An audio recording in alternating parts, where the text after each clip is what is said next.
Well, hello and welcome to the March edition of our Executive Corner. My name is Brian Stager and I am proud to be the Scout Executive of the Baltimore Area Council. Thank you for tuning in. A lot of things going on in March. It's crazy weather that we're having.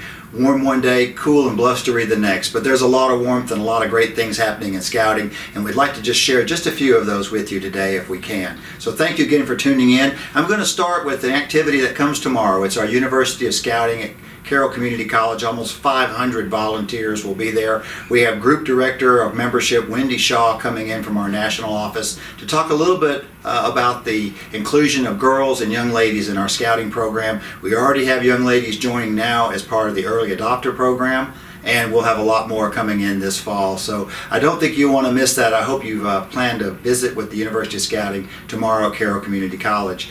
I also like to share with you a little bit about the report to the nation and the report to the state. We just had a very successful report to the state in Annapolis at our State House. About 250 scouts joined, scout leaders and some of our elected officials. Great day for us to talk about some of the things that we do in scouting, not just here in the Baltimore Area Council, but throughout the great state of Maryland. We're also the first stop for the national delegation when they do their report to the nation.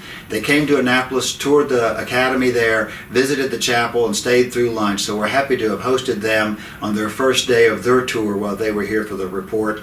And we also hosted the regional board meeting. The Northeast region held their board meeting in Annapolis a week or so ago. So it was a chance for us to play a part in being with 60 or so councils from across the Northeast region. I've got me a little cheat sheet up here to share some things with you, so maybe you'd like to take some notes. Some of the best ways that we let people know about scouting are through some of the service projects that we do, and one of the greatest ways I know that we can share how great scouting is with people is through our Scouting for Food program. So I hope that you're participating in that effort. The bags are going out, commercials will start to run next week. Wonderful opportunity for us to provide a service to our community, collect food that stays locally in the local food banks that we have and helps to feed our hungry neighbors. So please plan to participate, gathering the food or collecting the food and making sure that it gets to the right sources.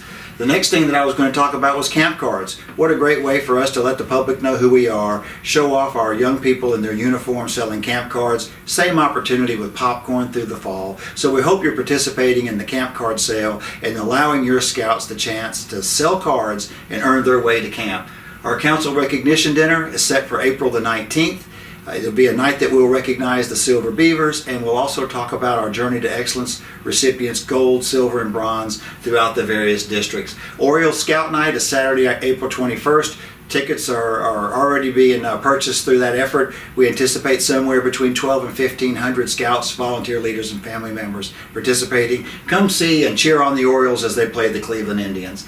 The last information I wanted to share with you was about Broad Creek Scout Reservation. So many of you know that we entered into a lease agreement with the Y of Central Maryland, allowing them to have a deep woods camp for their young people. So we've leased them Camp Spencer. In the interim, we'll be working on a campaign to help renovate Camp Saffron and then eventually Camp Oast. I wanted to tune you into that because summer camp, you're going to see some of those changes and some of the work that's already being done at our summer camp. So if you haven't signed up for a camp experience, Cub Scout resident or Boy Scout resident, it's not too late to sign up to come to Broad Creek. And then probably the signature event this year will be the 70th anniversary campery encampment in late September. For more information on that, contact Dan Kazik or Chris Wetzel here at our service center. But I don't think you're going to want to miss that, and I'm pretty sure it'll be oversubscribed, so don't wait too late to be a part of the 70th anniversary celebration of Broad Creek.